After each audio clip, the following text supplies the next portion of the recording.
오늘 저희가 나눌 말씀 목표를 향한 정진이라는 그런 말씀으로 나누겠습니다. 여러분들 구약에서 가장 위대한 인물 중에 하나가 모세라는 거 다들 아실 거예요.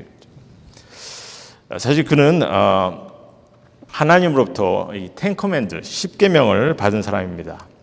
그리고 이제 40년 동안 또 노예 생활을 하고 있는 이스라엘 백성들을 이집트에서 구해낸 자죠. 성경의 그 첫 번째 책인 5개의 책을 기록한 사람이고, 또 하나님께서 그를 통해서 놀라운 기적들을 많이 행하셨어요. 그렇지만 그의 삶은 그냥 마냥 이렇게 평탄한 것은 아니었습니다. 오히려 그의 삶은 늘 인내하는 삶을 우리가 보게 됩니다. 견뎌하는 그런 삶을 살았다는 거죠. 그래서 오늘 말씀을 보니까 특별히 27절 말씀 잠깐 보시면은 27절을 보면 믿음으로 애굽을 떠나 왕의 노함을 무서워하지 아니하고 곧 보이지 아니하는 자를 보는 것 같이 하여 참았으며 견뎌냈다는 거죠. 견뎌냈다는 거죠. 성경을 보시면요, 모세는 기적을 이렇게 많이 경험하는데 그 기적을 경험하기 전에 늘 보면 또 어려움을 또 견뎌내는 것을 보게 됩니다. 하나님의 부름을 받기 전에 40년 동안 유목민으로 그가 지냈습니다. 그리고 또 하나님의 부름을 받고 또 이스라엘 백성들을 이집트에서 구하여서 이집트를 벗어나려고 하는데 벗어나기 전에 또 홍해가 그들 앞을 막은 것을 보게 되죠. 그러다 보니까 많은 사람들이 어떤 절망의 비난의 소리를 퍼붓고 그런 어려움을 겪고 있었다는 거죠. 하나님께서 약속하신 땅에 들어가기 전에 보면 40년을 광야 생활을 한 그런 상황들을 우리가 또 보게 됩니다. 그런 가운데도 많은 저항과 싸움이 오고 가고 또 그래서 비난의 소리도 지속되고, 생각해 보십시오. 말이 40년이지 지금 인생의 4분의 1인데 그럼 그런 오랜 기간을 지내면서 포기하지 않고 참아내겠냐는 거죠.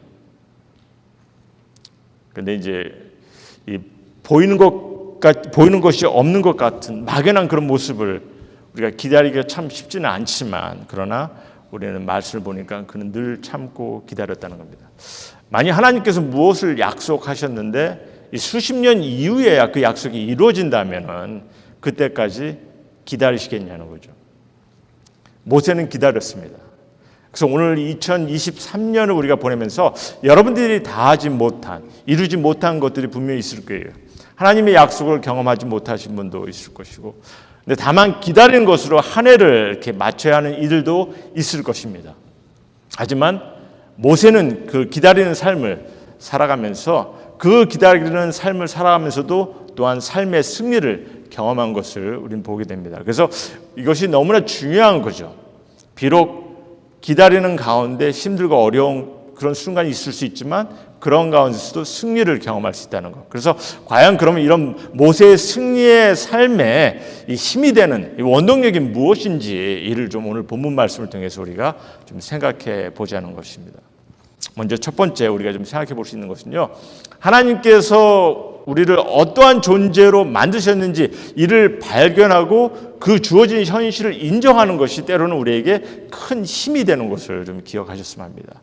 모세는요, 바로의 손자, 그때 당시 가장 호화로운 그런 그 이집트 바로의 왕궁에서 자란 사람이에요.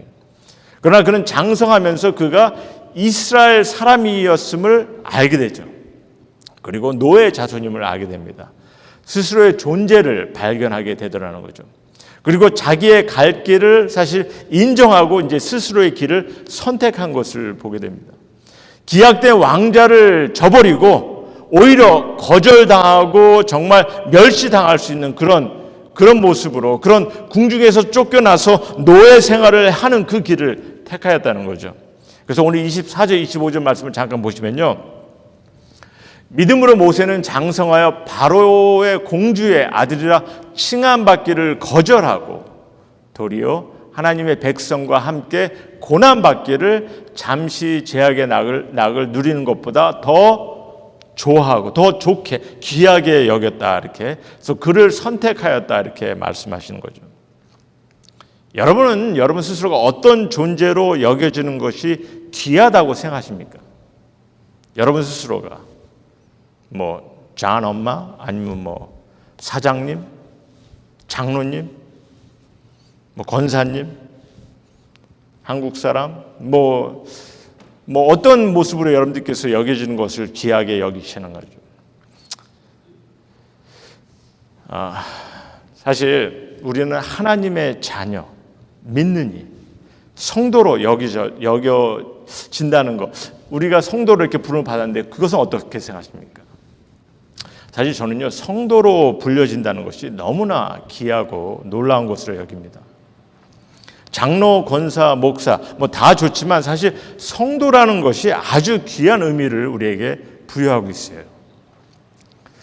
성경에서 장로나 집사는요, 장로, 집사, 교회는요, 교회를 위해서 그러니까 교회를 위해서 하나님의 사역을 위해서 어떤 사명이 주어진 것을 지칭하는 그런 말입니다. 이게 무슨 직위나 직분을 나타내는 말은 아니에요. 어떤 무슨 포지션이나 급을 매기기 위해서 주신 그런 그런 명칭은 아니라는 거죠.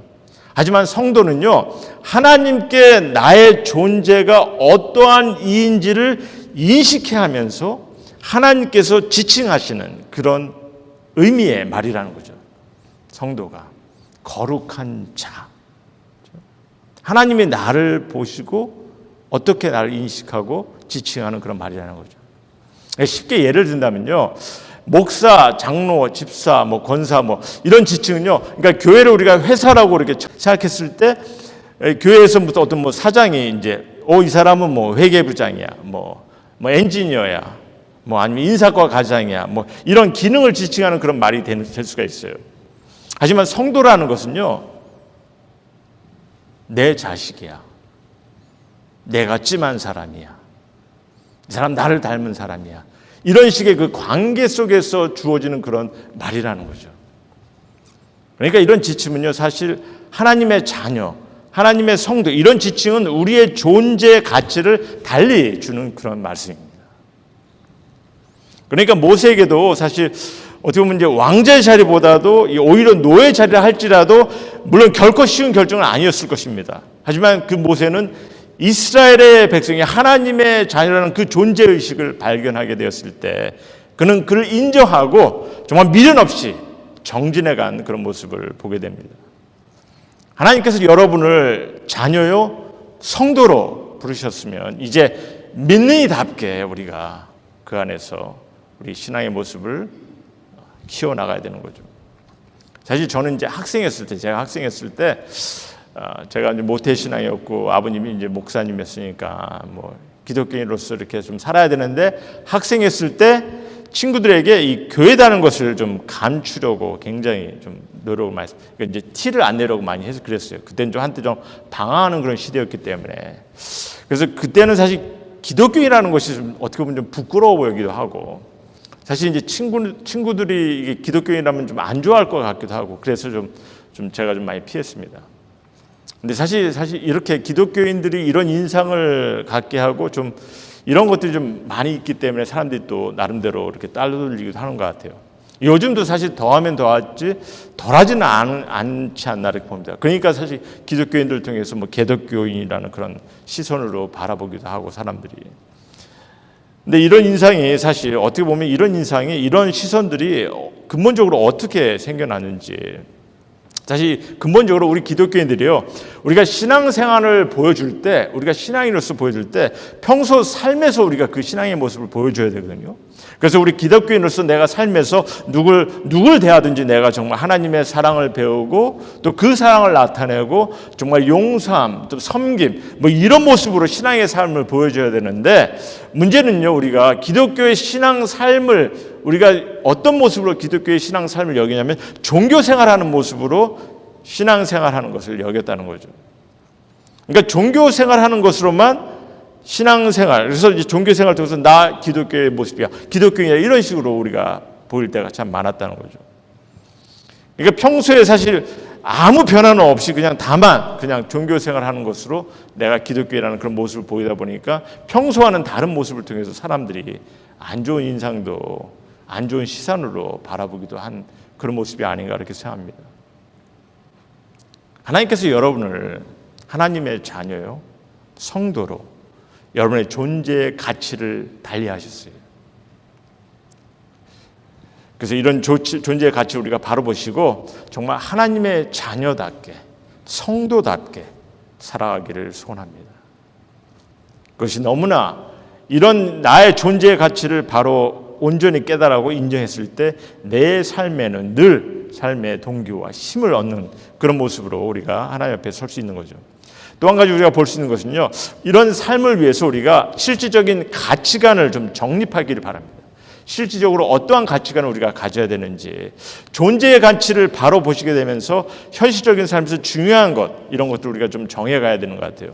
모세는 무엇이 중요하고 가치 있는 것으로 여겼는지 우리가 말씀을 통해서 보게 되는데, 26절에 잠깐 보시면은, 26절에 보시면 모세는 그리스도를 위하여 받는 수모를 애굽의 모든 보화보다 더 큰 물질로, 그러니까 모든 보화보다 더 값진 것으로 여겼으며 이는 상주심을 바라봅니다. 이렇게 얘기합니다. 여러분들 세상이 추구하는 가치관이 무엇인지 잘 아실 거예요. 26절의 말씀 보시는 것처럼 보화, 그렇죠? 이 보화, 물질적인 부와 성공, 이것을 굉장히 귀한 가치로 여깁니다. 24절에 보시면은 공주의 아들이라는 그런 얘기가 있는데, 그러니까 힘과 위신, 그렇죠? 그래서 요즘도 보면 뭐 좋은 학교, 뭐 좋은 가문, 뭐 이런 능력이면은 아주 모든 것이 다 되는 그런 풍조의 그런 살아가는 우리 모습이 되는 거죠. 또 25절에 보면 낙이라는 그런 말이 있습니다. 그러니까 쾌락, 인생을 즐기는 그런 만족해하는. 그래서 요즘 이거면 다, 그러니까 뭐 나름대로 하루하루 즐겁게 사는 거, 이것이면은 인생이 뭐 다 된다 이렇게 생각하는 일이 너무 많다는 거죠. 근데 모세는 사실 이 세 가지 모든 것을 다 가졌다고 볼 수 있죠. 그 당시 가장 큰 나라 왕궁에 정말 왕권을 물려받을 수 있는 그런 권력을 가졌었습니다. 쾌감, 세상의 쾌감을 가진 것은 전혀 문제가 없었을 거예요. 소유, 세상의 모든 가장 부유한 나라에서 모든 부를 가질 수 있는 자였습니다. 모든 것을 다 소유하였어요. 그러나 이런 것들을 다 내려놓았다는 거죠. 왜? 모세는 그런 것들이 지속되지 않는, 그런 것이 지속되지 않음을 알고 있기 때문에 세상의 가치관은 결코 그렇게 지속되지 않는 것을 그가 알고 있기 때문에 모든 것을 내려놓은 것을 보게 되죠. 우리가 때로는 그래서 아닌 것은 아니요라고 말할 수 있는 것을 우리가 좀 배워야 돼요. 우리가 이 땅에 살아가면서 중요한 것이 뭐냐면, 이 무엇이 중요한지 스스로가 이 가치관을 우리가 세우지 못하면, 내 스스로가 내 삶에 무엇이 중요한지 그 중요한 가치관을 세우지 못하면요, 누가 그 가치관을 세워주는지 아십니까? 다른 사람이 여러분을 위해서 그 가치관을 세워줍니다. 왜냐하면 이 세상은요, 이 세상의 관념, 세상의 가치관을 많은 이들에게 주입시키기 위해서 가진 노력을 다 해요.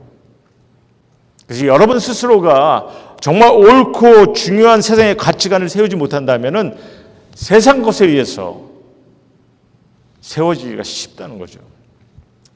요즘 그래서 뭐 인본주의, 뭐 사회주의, 뭐 환경보호주의, 쾌락주의, 뭐 심지어 이단 종교들이 주장하는 이런 모든 것들. 그렇기 때문에 기독교인의 삶을 산다고 하지만 이 세상의 가치관에 흠뻑 젖어서 살아가는 이가 또 많지 않습니다. 잘못되었다고, 무조건 뭐 잘못되었다고 볼 수는 없지만, 그러나 우리가 무엇보다 먼저 성경의 가치관이 먼저 주어져야 되는 것이 너무나 귀하고 중요한 거죠. 그래야 세상의 가치관도 바로 볼 수 있는 것이고요. 그래서 모세가 귀히 여긴 그런 가치관을 우리가 두 가지, 말씀을 통해서 좀 두 가지만 먼저 좀 약간 보겠습니다. 먼저 세상의 즐거움보다 사람을 세우는 일이 가치 있는 것을 그는 알았다는 거죠. 25절의 말씀 잠깐 보시면은, 25절 보면 도리어 하나님의 백성과 함께 고난받기를 잠시 죄악의 낙을 누리는 것보다 더 좋아하고 더 귀하게 여겼다는 거죠. 여러분들 이제 죄악의 낙이라는 말이 있는데, 죄악의 낙, 성경은요 죄 가운데 이 쾌락, 세상의 즐거움, 이 플레저가 있다는 것을 우리에게 얘기해주고 있죠. 사실 죄 짓는 것이 이게 재미가 없으면은, 쾌락이 있으면은 죄를 짓지 않죠. 다들 아실 거예요, 그렇죠? 이 재미가 없고 아무 쾌락이 없으면 누가 죄를 짓겠습니까? 죄를 범한 이후에 후회하고 죄책감을 느끼기도 하지만은 죄를 짓는 그 순간 우리가 쾌감을 느끼니까 죄를 짓는 거죠. 그러나 이 모든 것은 일시적인 것을 우리는 성경을 통해서 알게 돼요. 하지만 모세는요, 이런 이 죄악의 낙, 이런 것을 누린 것보다 무엇보다 먼저 하나님의 백성과 함께 고난받기를 더 귀히 여겼다, 이렇게 말씀하고 있습니다. 그러니까 사람을 세우는 일이 더 가치 있음을 발견하였다는 거죠. 그래서 사람을 세운다는 거, 하나님의 백성, 그런 위치에 있기 때문에 그 일을 한다고만 생각하지 마시기 바랍니다. 정말 주님께서 우리 믿는 이들에게 바라는 것이 우리는 서로가 서로를 세울 수 있는 하나님의 가족으로 서로가 서로를 세워주고 서로를 위해 삶의 목표를 세우는 것이 너무나 귀하고 중요함을 늘 말씀해 주고 계세요. 그래서 이렇게 사람을 세우고 함께 그 뜻을 같이 하는 이 모습들, 저는 이것을 속된 말로 의리라고 좀 하고 싶어요. 의리. 자신의 안위, 자신의 욕심, 만족을 위해서만 살아가는 것이 아니라 정말 주님 안에 맺어진 이들을 위해서 서로를 위해서 섬기고 도움을 주고, 그게 주님이 원하시는 그런 주님의 공동체 안에서 주님의 가족을 세우는 그런 모습 안에서 주님께서 함께 이루어가기를, 신앙의 삶을 키워가기를 원하시는 것이 그 모습이 아니지 않습니까? 우리가 이제 교회를 다니는 이유를 이렇게 생각해 보면요, 적어도 저는 이 두 가지는 이행이 돼야 된다고 봐요. 교회를 다니는 이유가. 근데 보통 이 교회를 다니는 이유가, 첫 번째로 우리가 여러분들 다 아시겠지만 교회에 다니는 이유가 하나님께 찬양과 경배, 예배를 드리는 것, 전심으로 드리는 것 너무나 귀하고 중요합니다. 근데 보면 많은 경우가 그냥 이 한 가지만의 이유로 교회를 다니는 이들이 너무 많아요. 그냥 내가 찬양과 예배만 드리면은 그걸로 교회 다닌다. 그러다 보니까는 요즘 이제 팬데믹 이후에 온라인으로 예배를 이렇게 보다 보니까 이게 되네? 그러다 보니까 많은 사람들이 그냥 이제 교회에 가지도 않고 다만 그냥 온라인으로 예배만 보면은 나는 이제 교회 다녀, 예배 드려, 신앙이냐, 이렇게 생각하는 일들이 또 많이 생기는 거죠.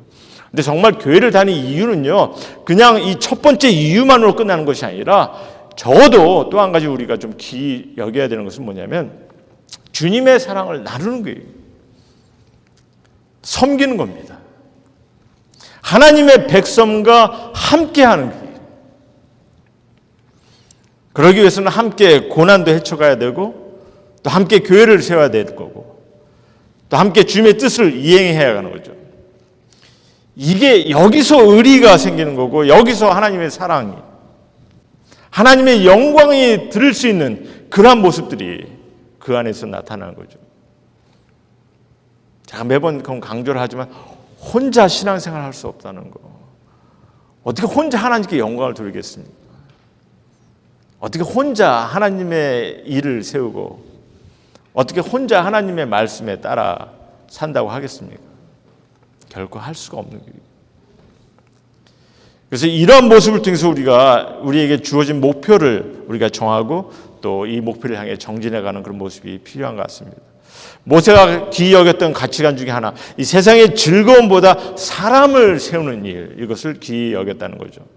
그리고 또 하나는요, 세상의 재물보다도 장차 받을 상의 그 가치, 상의 가치가 더 큼을 보았다는 것입니다. 우리 26절 말씀 보시면은, 26절 보시면은 그리스도를 위하여 받은 수모를 애굽의 모든 보화보다 더 큰 재물, 더 값진 것으로 여겼으니 이는 상 주심을 바라봅니다. 이렇게 얘기했어요.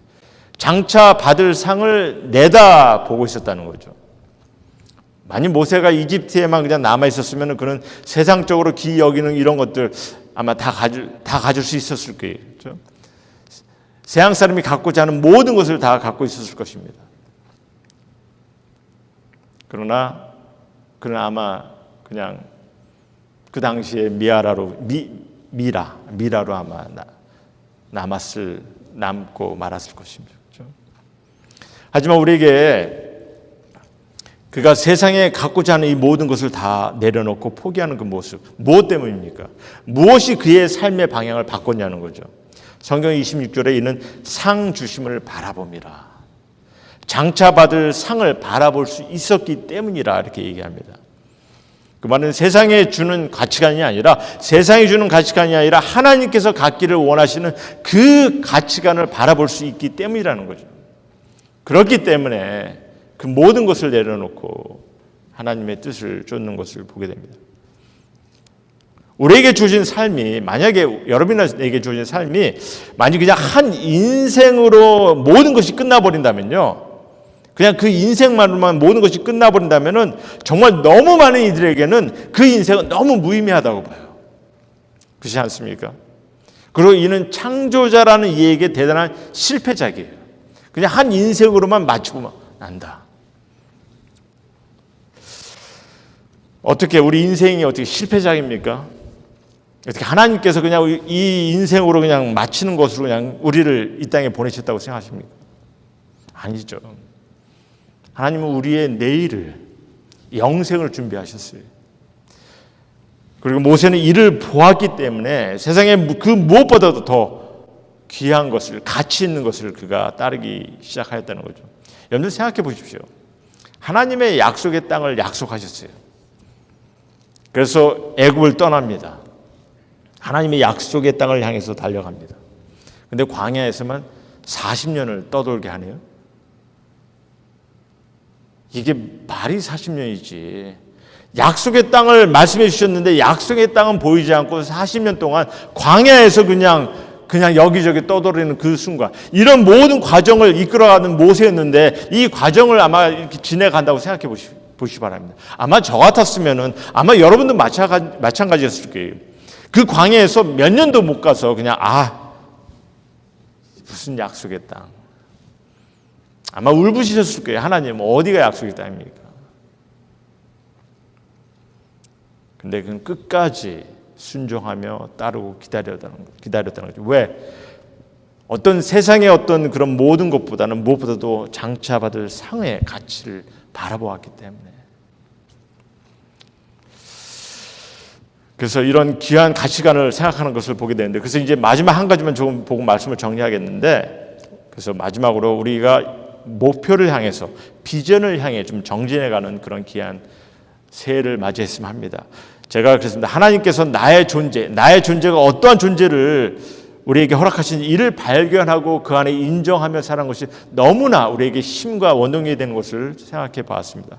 그리고 삶에서 기본적인 가치관을 정립했을 때, 내가 그 가치관을 바로 정립했을 때, 모세는 그 가치관에 있어서 정말 세상의 그런 어떤 보물이나 이런 것이 아니라 사람을 세우는 것이 너무나 귀한 가치관이라는 것을 그가 바로 봤어요. 그리고 하나님께서 준비하신 그 상급을 그가 바라보는 그런 귀한 가치관을 바라봤을 때 그에게는 삶에 늘 소망이 있었고, 그 어려운 가운데서도 힘과 원동력이 솟아나는 그런 삶을 살아가는 것을 보게 됩니다. 그러면서 마지막으로 우리가 좀 생각하고 싶은 것이, 우리 또한 우리가 좀 목표를 향해서 좀 정진해 가는 그런 우리 신앙인의 모습이 좀 되기를 소망합니다. 그래서 오늘 27절 말씀 잠깐 보시면요. 27절 잠깐 다시 보면은, 믿음으로 애굽을 떠나 왕의 노함을 무서워하지 아니하고 그 보이지 아니하는 자를 보는 것 같이, 보이지 아니하는 자를 보는 것 같이 하여 참았다, 이렇게 얘기합니다. 여기서 보이지 아니하는 자를 마치 보는 것 같이 이렇게 얘기했는데 누구를 말하는 것 같습니까? 보이지 아니하는 자를 보는 것 같이. 26절에 언급하듯이 사실 이 땅에 구원을 위해서 오신 예수 그리스도를 보았다는 거죠. 이게 얼마나 놀라운 말씀입니까? 모세는 예수 그리스도를 보았다는 거죠. 이 말씀은요, 구약의 선배들이 저들이 구원을 경험할 수 있었던 것이 하나님께서 장차 오실 예수 그리스도를 그들 마음속에 품게 하고 보게 하였다는 거죠. 그래서 이를 통해서 저들이 구원을 경험할 수 있음을 증거해 주고 있다는 겁니다. 그러니 인간의 구원을 향한 하나님의 뜻이 얼마나 놀라운지를 우리 여러분들께서 아셔야 됩니다. 우리는 이제 직접 말씀을 통해서 모든 것을 다 보게 되었어요. 하나님께서 이루신 그 구원의 놀라운 능력을, 구원의 역사를 다 알게 되었어요. 하지만 저들은 희미하게나마 하나님께서 준비하신 그 구원의 모습을 보게 되었다는 거죠.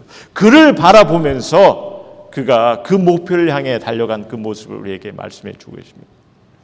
또한 우리에게 이러한 도전의 말씀을 주십니다. 이 구원의 목적의식을 갖고 좀 우리 또한 목표를 향해 달려가는 그런 모습들. 목표가 사실 사람마다 다 다를 수가 있어요. 내일의 변화가 내 목표가 될 수도 있고, 여러분들 어떠한 목표를 갖고 있는지 모르겠지만 내 생의 마지막 순간에 내가 정말 담대함을 갖기를 바라는 그 목표를 가질 수도 있고, 또 한순간 한순간 내가 정말 진실되게 살아가기를 원하는 그 목표를 세울 수도 있고, 어떠한 목표를 정하고 계신지 모르겠습니다만, 일단 중요한 것은 2023년을 보내고 새해를 맞이하면서 여러분들도 또한 구원의 길을 가는 우리 모두에게 정말 나름대로 여러분들께서도 또한 목표를 정해서 정진해 가기를 원하십니다. 저는 사실 저의 목표는 영생에 대한 그 목표가 너무나 강한데, 그러한 목표도 너무나 귀한 거고 중요한 것이죠. 근데 이제 여기서 중요한 것은 어떠한 목표를 가지고 있든 이 목표를 향해 정진해 가고 있냐는 거예요. 여러분들께서 목표를 향해 정진해 가고 있냐는 거죠. 사실 삶에 이 비전이나 이런 확실한 목표를 가진 자하고 갖지 않은 자의 차이가 있습니다. 이 목표를 가진 자는요, 포기하고 싶은 상황에서도 힘을 얻게 돼요. 그래서 절대 포기하지 않습니다. 어떤 어려움 속에서도 좌절하지 않고 참아 견뎌낼 수 있다는 거죠. 모세가 그를 우리에게 보여주고 있습니다. 목표를 향해 달려가는, 물론 때로는 하나님께서 좀 늦추실 때가 있어요. 근데 결코 늦추신다는 것이 이게 거절이 아님을 기억하시 바랍니다. 믿음의 훈련 중에는 참음의 연단이 있어요. 그렇듯이 비록 늦춘다 하더라도 우리가 정말 그 목표를 향해서 참고 견뎌내며 달려갈 때 그 가운데 하나님께서 우리에게 놀라운 일들을 경험케 하시는 거죠. 근데 이제 문제는 목표에서 자꾸 우리가 눈을 돌려서 우리가 세상의 장애물을, 문제를 바라보다 보니까 때로는 목표를 보다가도 이렇게 달리 이렇게 돌아갈 때가 좀 많이 있는 것 같습니다. 문제나 장애를 보지 마시고 정말 여러분들께서 이제부터 정말 신앙 안에서 주님께서 우리들의 삶에 이루시기를 원하시는 그 목표와 비전을 여러분들 세우시고 그의 초점을 두시고 이제 2023년 그를 향해서 달려가 가시는, 정진해 가시는 그런 성도님 모두가 되기를 소원합니다. 여러분들 잘 아시는 그 헨리 포드에 대한 얘기인데, 자동차왕 헨리 포드는요, 농촌에서 태어나서 16살에 디트로이트에 가서 그때 당시 유명한 토마스 에디슨이 이렇게 세운 그 회사에 직공으로 일을 하였다고 합니다. 근데 열심히 일을 하다 보니까 이제 인정을 받게 됐어요. 그래서 한 번 이제 에디슨을 그가 이제 이렇게 만날 기회가 있었는데, 그 만나면서 그에게 질문을 하나 던졌습니다. 뭐라고 질문을 던졌냐면은, 가솔린이 기계를 돌릴 수 있는 그런 힘을 낼 수 있습니까? 하고 질문을 하였다는 거예요. 그랬더니 에디슨이 그렇소, 이렇게 대답을 했다고 합니다. 그래서 그 이후로 포드는 그 한마디의 대답 때문에 이 포드는 확신을 갖고 자동차 엔진을 만들기 시작하였다고 합니다. 1년이 지나고 2년, 3년이 지났는데 실패했어요. 5년, 6년이 지났는데도 실패를 했습니다. 7년, 8년이 지나도 성공하지 못했어요. 드디어 13년 만에 헨리 포드는 자동차 엔진을 만들고 말았다는 거죠. 목표가 분명한 사람은 아무리 실패의 난간이 있다 할지라도 목표를 이룰 때까지 좌절하지 않는 그런 모습을 갖는 거죠. 우리는 사실 내일을 아무도 예측할 수가 없어요. 그러나 우리가 비전을 갖고 어떤 목표를 세워서 우리 삶 가운데 생활해 나간다면은 너무나 중요한 것은요,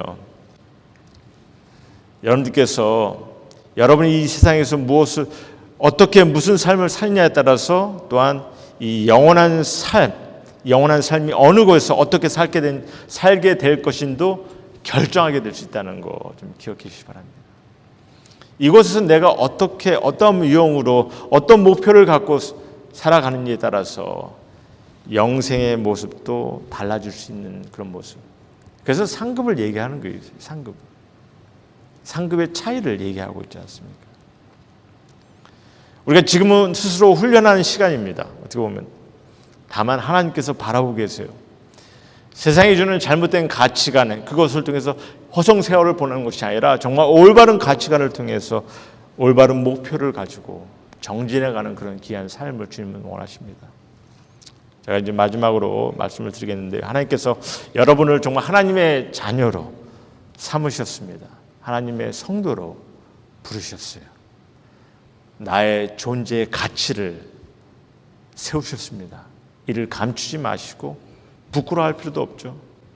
잊지 마시고 정말 내가 살아가는 그 한 해, 이 귀한 그 나의 존재의 가치를 발휘하면서 정말 성도답게 살아가는 그런 성도님 모두가 되기를 소원합니다.